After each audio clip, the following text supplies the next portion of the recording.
Hello, Kelly Johnson here with Wings, Worms, and Wonder, and I'm here today with our April Viviva Ambassador painting project.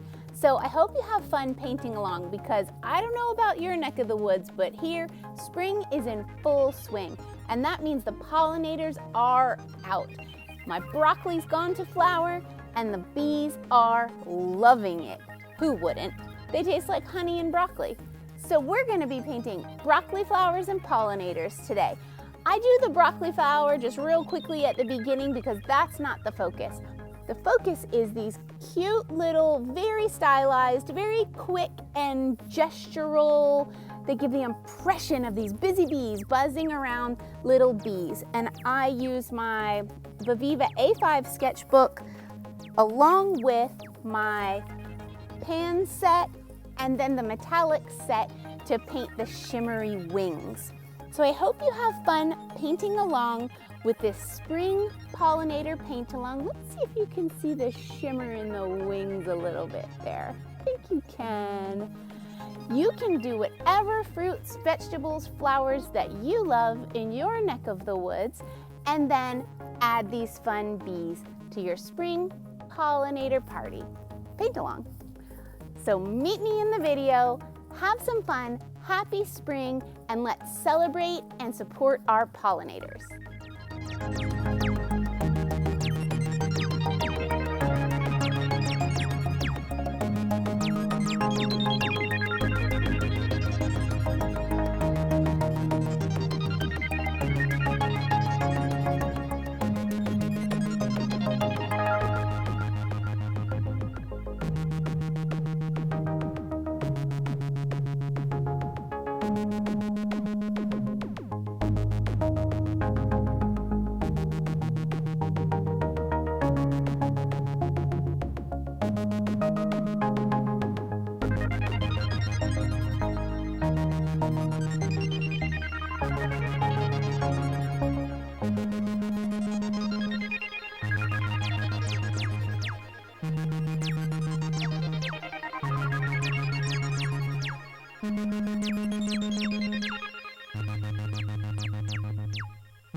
time to paint our bees. we start with just some yellow, sort of wispy brush strokes in kind of the shape of a half circle. So we want to put our yellows down first because we start with our light colors always, right? At least in the beginning. We lay our light color down. Think about where you want your bees. I'm going to do 5 bees, but you can do as many bees as you like. I usually do sets of 3, so like 3 little bunches in kind of a half circle. And then I want one inside the flower. Now I'm going to mix purple and then the burnt sienna with a little bit of blue. You see I've already got a purpley blue mixing here. Some purples, browns, and blues mixed in to make a black. I'm not using a straight black because there's not one in the pan, but that would be a little harsh with this. And the pen I used was also a sepia pen. And you do the same thing, just the wispy little whoosh, whoosh, whoosh brush strokes, little clumps of wispy brush strokes in a half circle, and you're doing them alternating because bees are often striped, right? Like the dark and the lighter color alternating.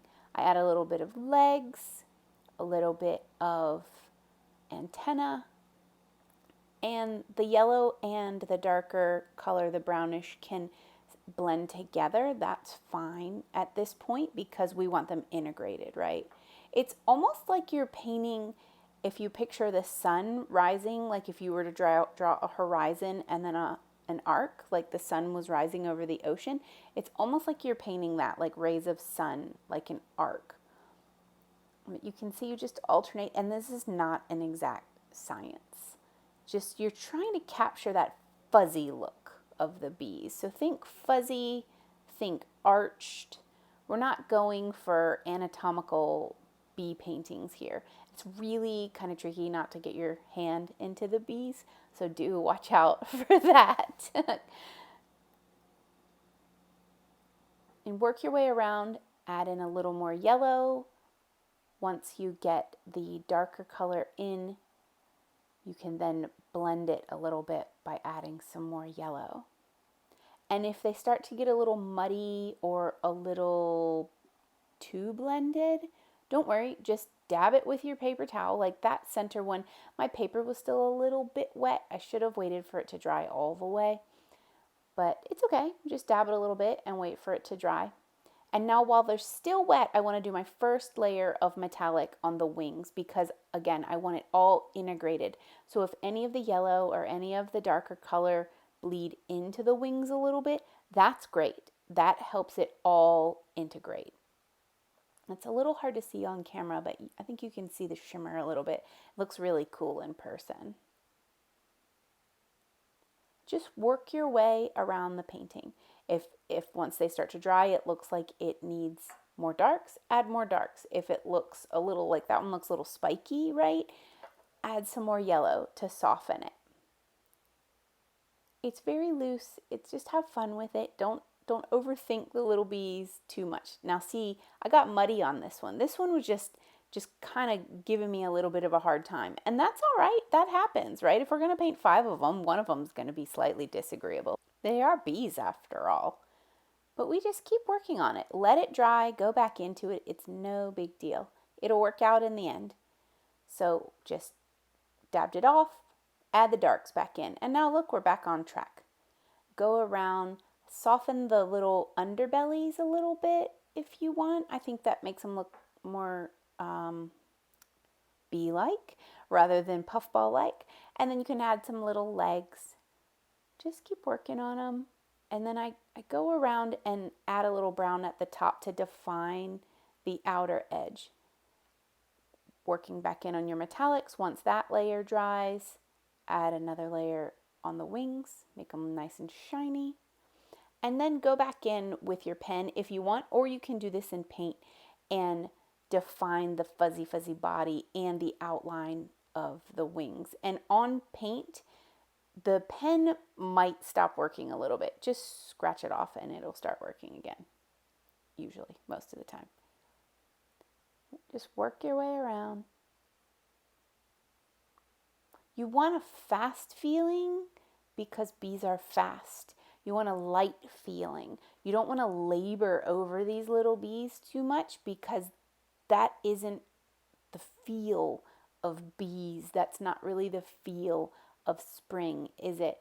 This light, bouncy, fast, whimsy, fluttery feeling is what we're going for. So keep your hand moving around the page. And now I like to add more dots because doesn't it give that feeling of like bees are working and pollen is flying everywhere?